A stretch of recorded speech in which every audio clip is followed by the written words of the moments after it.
Now we are recording. Welcome to Colorlab Custom Blend Cosmetics. Today we are going to do custom blend mineral powders. We're going to make a eyeshadow. We're going to make a, I'm guessing bronzer. I want to do a bronzer. We're going to make a bronzer. And we're going to make an eyeshadow. That's what we're going to do today. And I'm not going to lie, I'm not going to create a color off the top of my head. I'm going to sift through the formulary guide and just pick one and make one. Because it's still morning. But here we go. Mineral powder. This is a carousel that the mineral powders are housed on. If you sat in on any of the other webinars for lipsticks and foundations, you will notice that all of the systems or segments of the custom blend system, all the products are housed on a carousel or a lazy Susan, whichever term you want to use.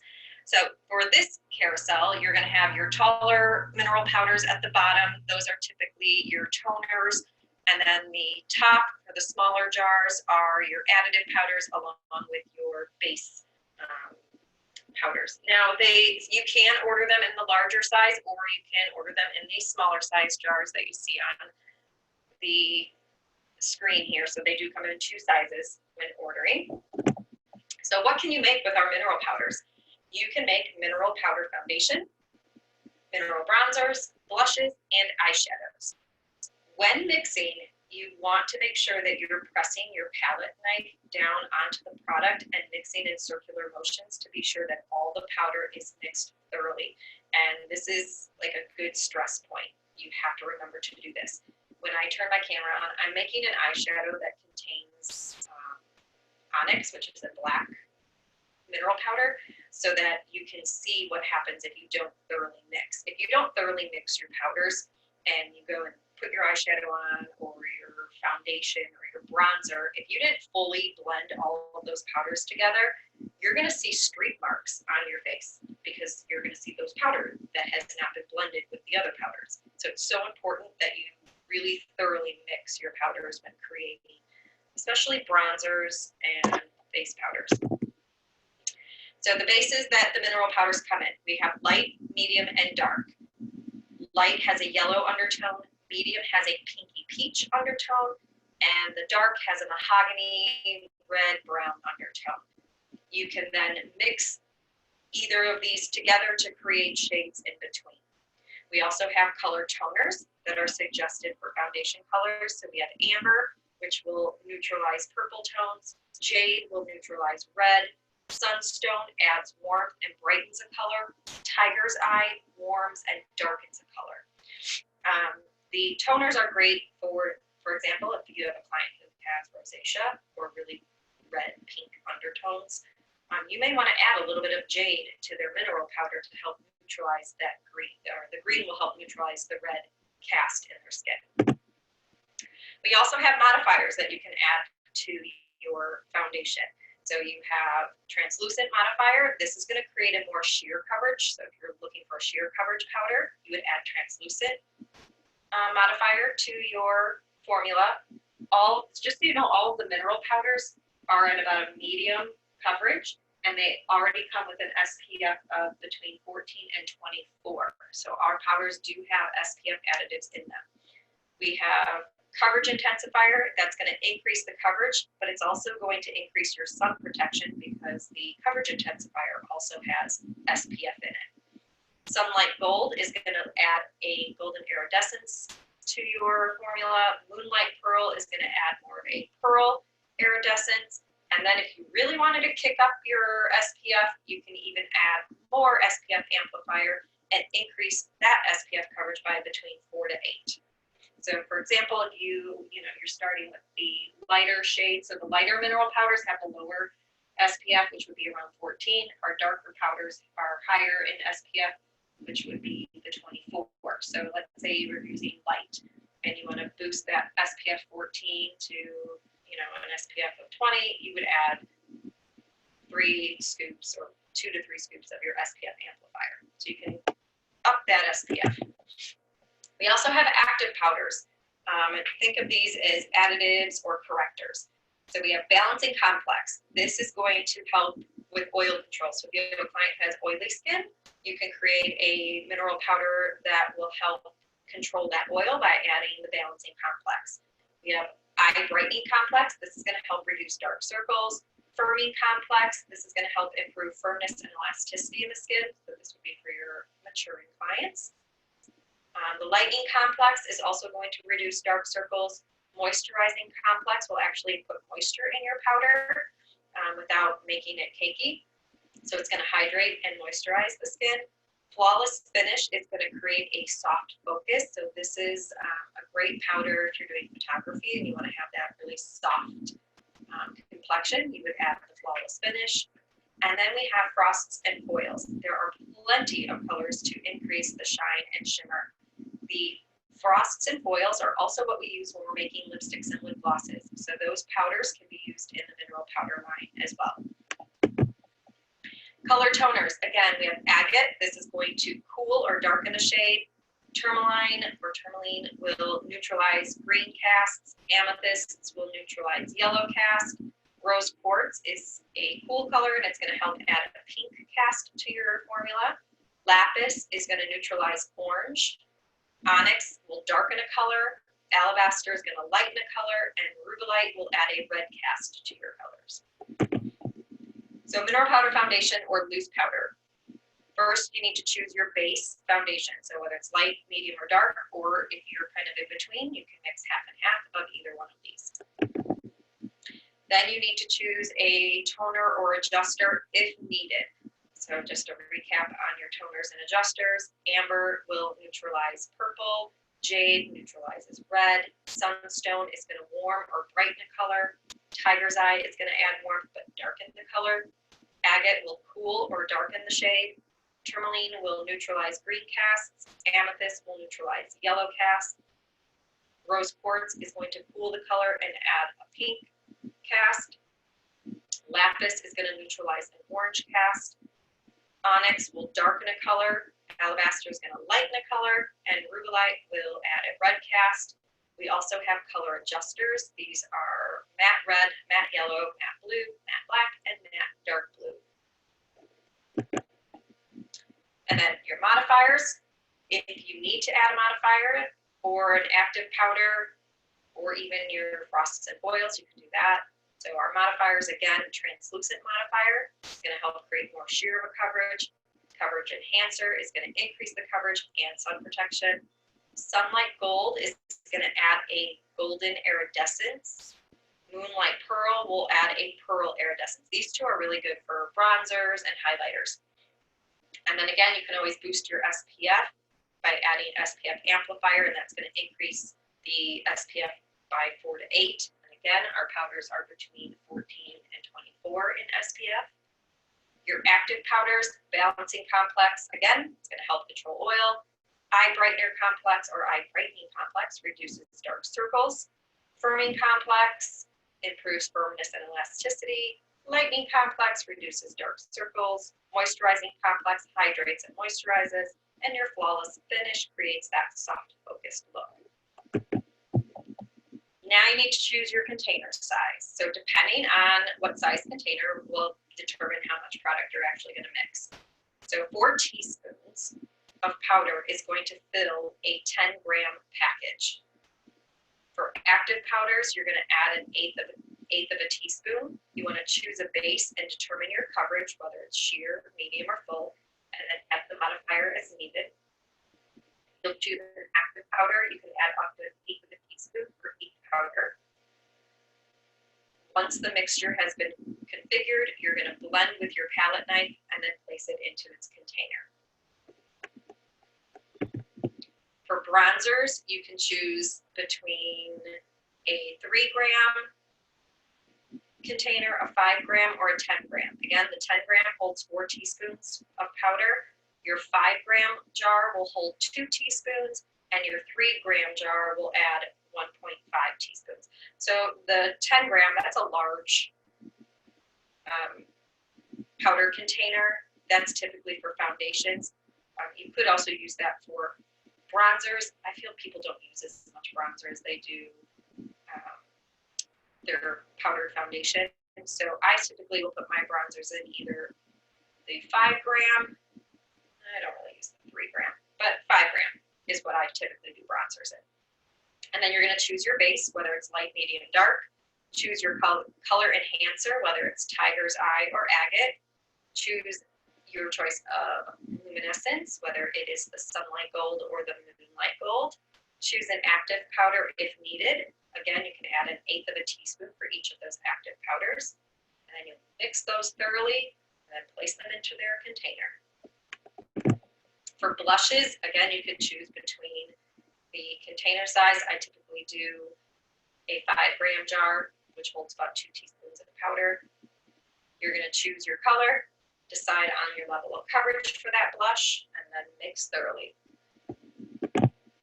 For eyeshadows, I typically do the 3-gram, the 1.5 for my eyeshadows because you don't use a lot and it lasts forever.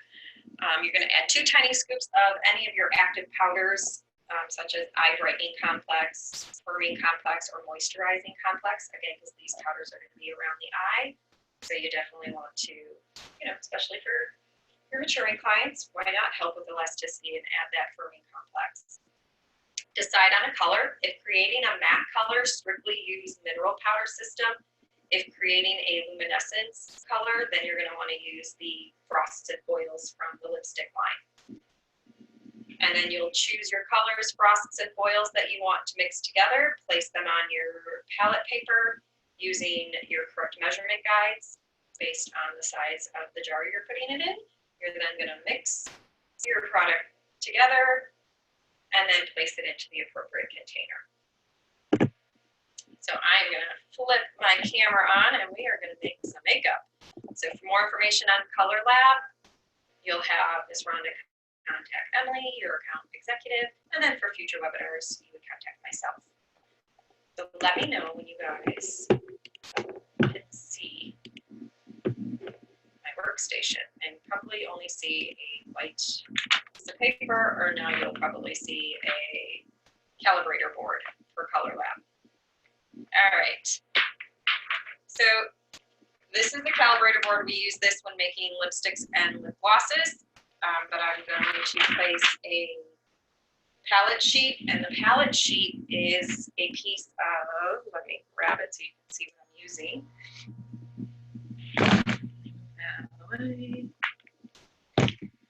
It is palette paper that I got at the craft store. So I'm not sure if those of you who paint, you'll know exactly what this is. This is so that you can mix your paint colors. So I use that to create my eyeshadows and bronzers because since it's paper, I always have a pen and I'm going to write down everything that I'm dispensing so I can keep track. Now, because I'm actually copying the recipe out of our formulary guide, I'm not going to write it down because I'm just taking it directly, so the measurements are already written down for me. But if I was creating my own, I would literally write down what I used and how much I used so that I can recreate it if I run out and I really like it. So let's start with let's do the bronzer first. So I'm going to use nope, not that one. I'm going to use my dark mineral powder. So my base is dark, and I'm going to start with 2 teaspoons. And let me show you the container sizes. I'm missing one. Where'd it go? All right, so we have our 10-gram, 5-gram, and our 3-gram. 3-gram is typically what I do for eyeshadows and even blushes because I really you don't use a lot of blush. So I do my blushes in here. Otherwise, you can do blush and bronzer. You can do in the 5-gram, and then the 10-gram, this is what I would do my mineral powder foundation. So since I'm making a bronzer, this is going to be the container that I would use. However, I'm not using any of these containers because I promised my daughters that whatever I make when we're doing makeup, I would split between the 2 of them. So they are each going to get a bronzer and an eyeshadow. And it's going to be, and I'm just going to separate it between these containers for each of them. So these are the containers I'm putting them in. But all of our containers will have a nice little sifter. So the larger ones have the twist sifter, and then the smaller ones have the little shaker tops, or sifter tops, whatever you want to call them. So they're going to get theirs in the sample little containers. They don't get little sifters. They're just going to have to be careful when dispensing. So we're going to do, and you're going to need a plethora of measuring spoons. I lost my 1/8, so I had to grab one from the Dollar Tree. We're going to have our measuring scoops. You also need your large, small, and tiny scoops when you're using mineral powders. And then you're going to need your bent palette knife. This is what's going to help mix your powders. So we are going to start with 2 teaspoons of our dark mineral. And just like baking, you want them to be leveled.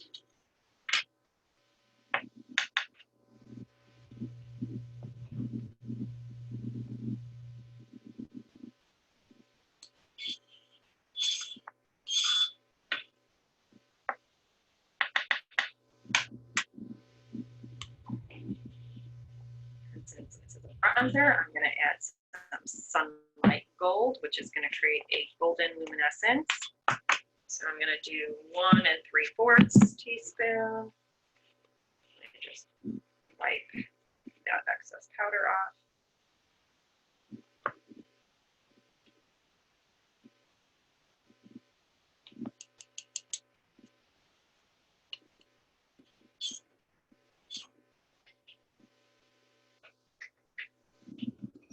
One 3/4.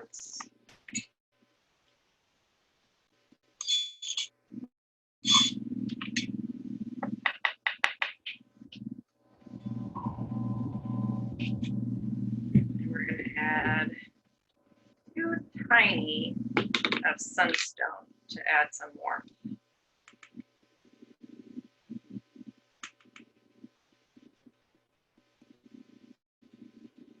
Now we're going to mix.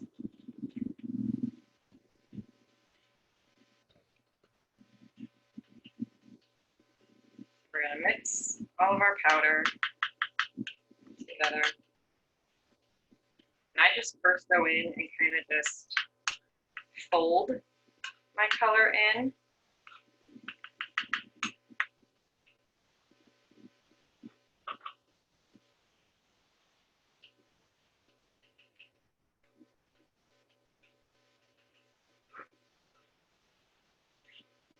Hold your paper so that you don't get powder everywhere. And then we're going to do circular motions.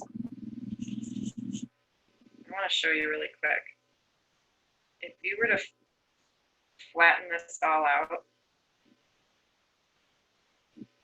or spread it out,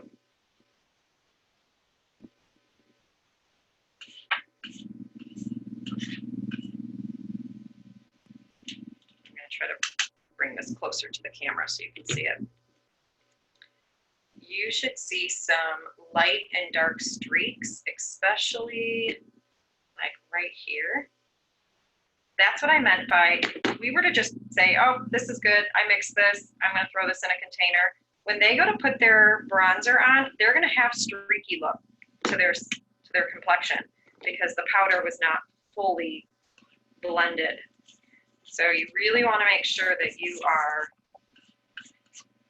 doing circular motions, pushing down on the palette paper.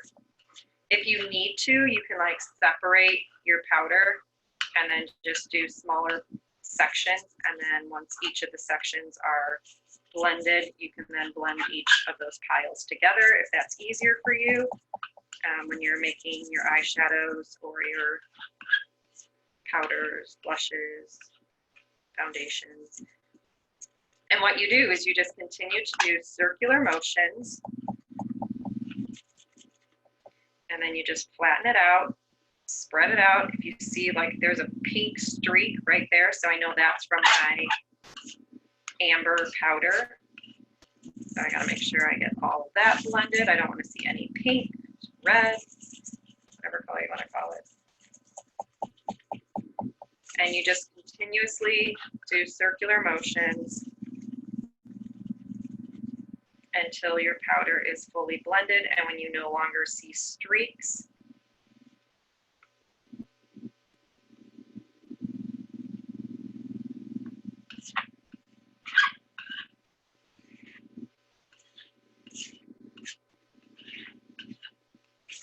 Move on to the next one. And then I'll blend these two piles together.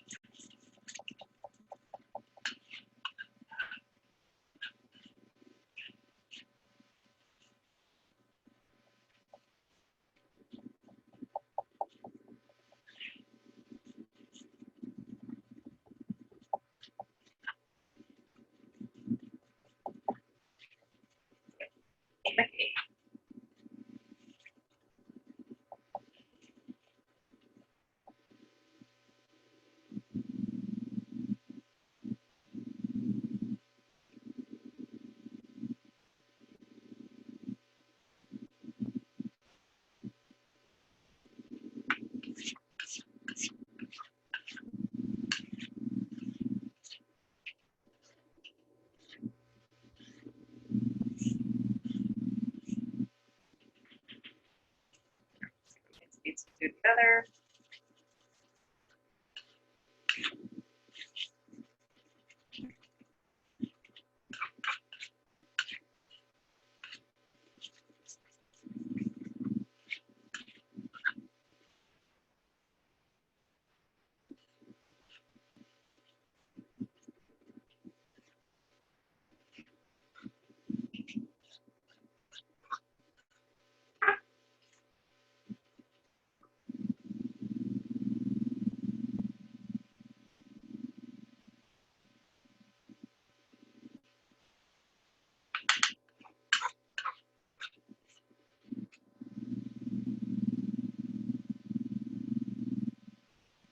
That's got some really good shimmer.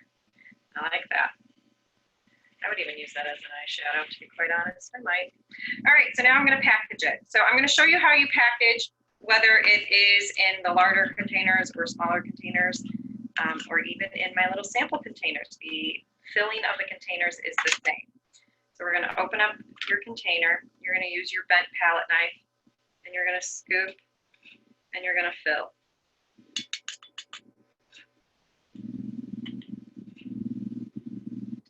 Then you are going to take your container and you're going to tap it on the counter. Because you want to get all of that powder compacted down. Now, if you're filling a container that has a shaker top or a sifter top, you want to fill to this top of the outer rim. You don't want to fill to the rim of the container. You want to fill to the rim of the fill line, so below where the sifter will be. Otherwise, if you fill to the very top, you won't be able to get your sifter in there. Now, I don't have a sifter, but I am going to still follow the same concept. I'm not going to fill to the edge of my container. I'm going to fill to the edge of where the, what do they call these? The groove, to the bottom of the groove. So that's where I'm going to fill. Oh, maybe a little more because I have a lot of powder. But when you compact and tap your powder, it's going to level out your powder, and then you can fit a lot more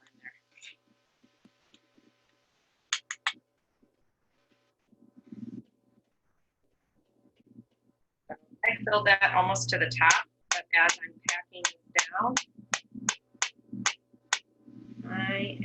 I'm right at that bottom. I'm right at the bottom of that, the grooves for my cap. All right, so I'm going to cap this one. Give that to one of my daughters.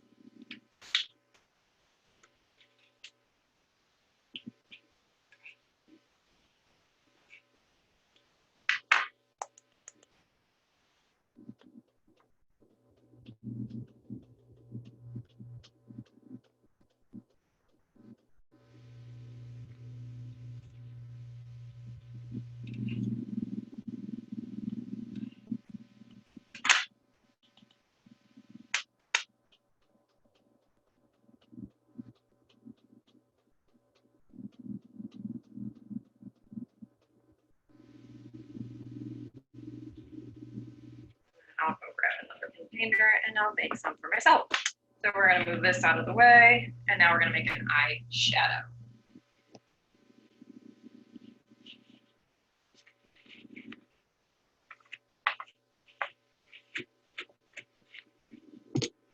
grab another piece of palette paper. So my eyeshadow, I am going to add some onyx.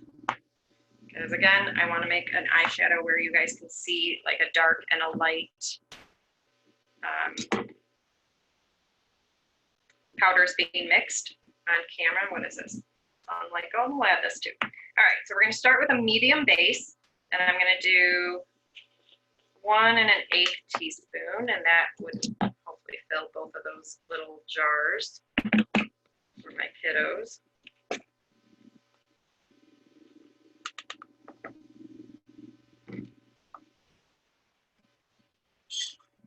I have no idea what this is going to look like, so it's going to be everyone's guess. I'm guessing it's going to be kind of a bronzy color since I'm adding black to my medium base.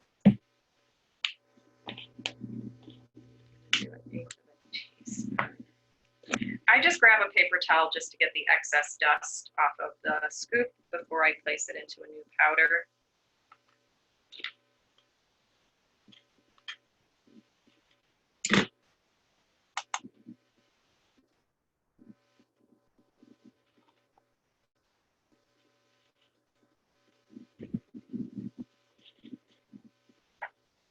And I like that Sunlight Gold. It's got a nice shimmer to it, so it's going to add some shimmer to our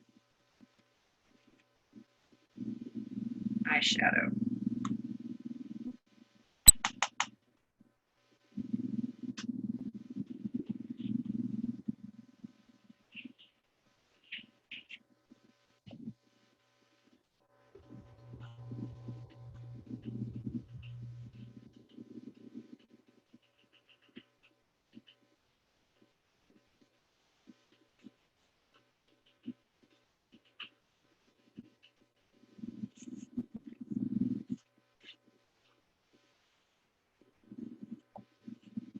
Now if I fan this out, so now you can really see those streaks without me having to get a close-up. You'll see those streaks. So that's what you're looking for when you're making any type of foundation, bronzer, blush, eyeshadow. Anytime you're mixing multiple colors, these are the streaks that you don't want to see. So you want to mix until those streaks are gone. And then when you flatten it out, it just looks like one powder, one color.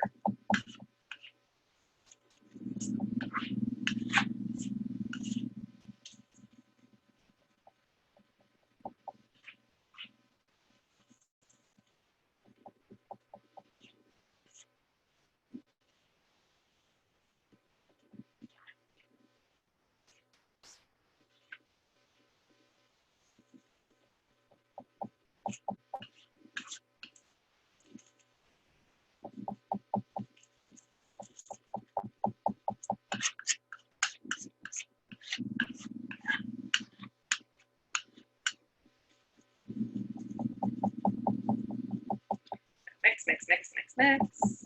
Fan it out every once in a while just to see, and I definitely still see streaks. When you're mixing such dark, dark, dark colors with very light colors, you're going to spend a little more time blending those colors together because it's pretty obvious that they are not blended.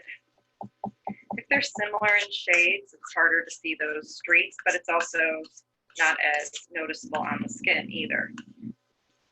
But when you're doing black or a dark, dark saturated blue against a pale base, you gotta really make sure you're mixing really well.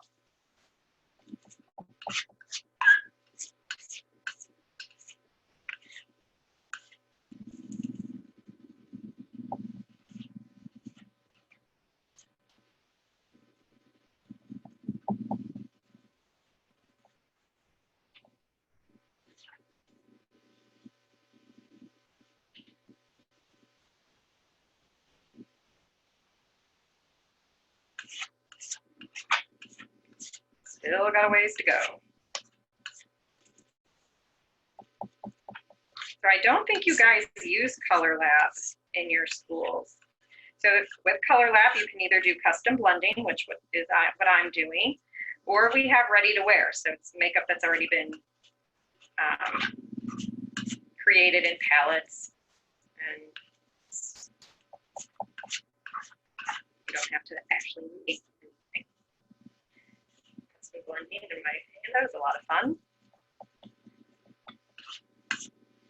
You need to know your law of color, so make sure you understand the color wheel, especially when you're making lipsticks and lip glosses and foundations. When you're doing anything for color correction, you really need to understand the color wheel.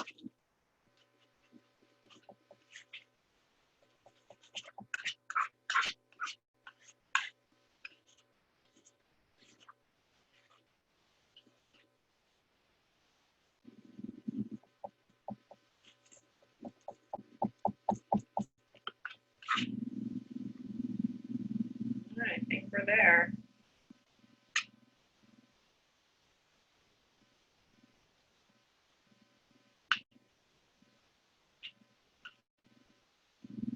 All right, I think that's pretty good.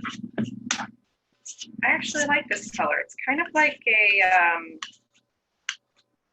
clay would be a good description.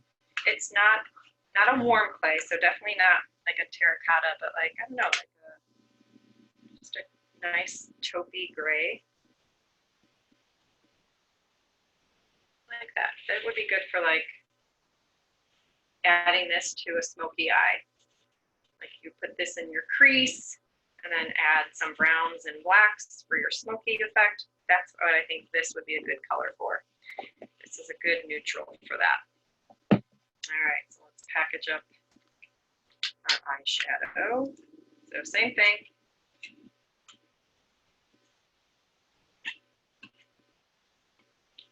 Fill it till it reaches the top. And then pack away.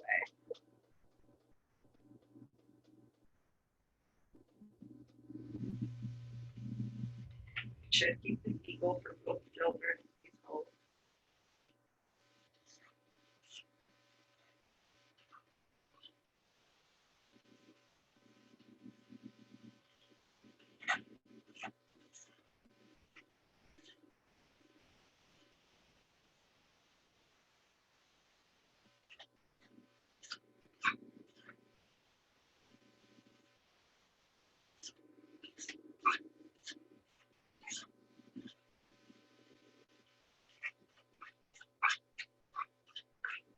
You waste nothing.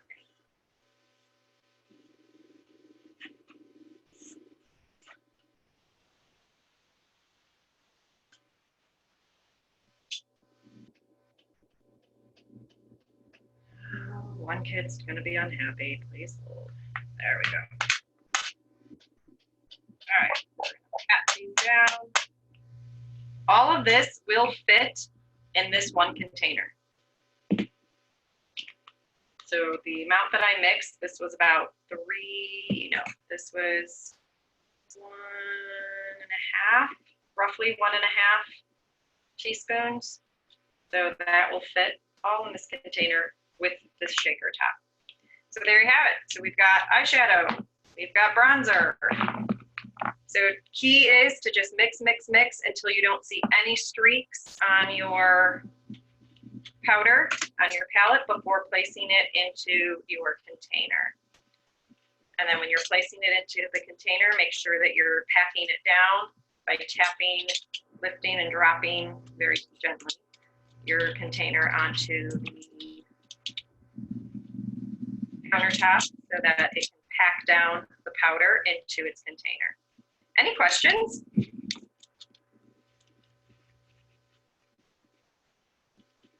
There haven't been any so far. All right. All right, so I am going to make sure that attendance has been taken, and then I'll send all that information over to Ms. Brenda along with your certificates. So thank you guys again for spending some time with me your morning, my close to afternoon.